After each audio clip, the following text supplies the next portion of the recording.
Mine жаңағы қойлардың зимнилары стилі міне кеп жейтіні, бұны жеке бастыратындары, жеке бастыратын 20 басқа істеді. Бұра осындай.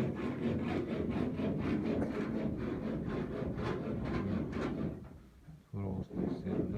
Жем шөп салатын жері.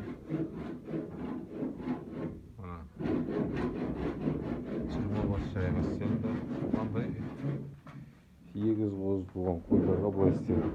Кеңдеу болып. Мынандайдан сізді башы зор болады енді. Есіктерді.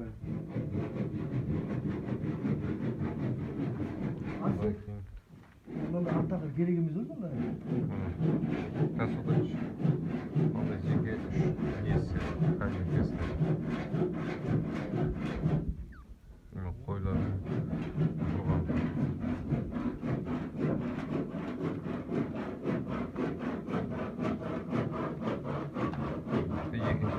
бірінші шыққан кезде осы жерде 10 бастай жиналады. Одан кейін ашытке шығады. Одан кейін магазинге шығады. Бұда да мына шөп салатын ақыры, одан кейін кем салатын ақырлар. Одан кейін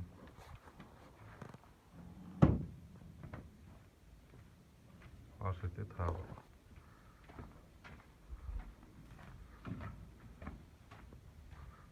Үшінші шкафинг. Одан кейін мына тағы. Екі шеттен егіз қоз болатындары екі жай істедік. Алдыңғы жаңағы қойлар өзі.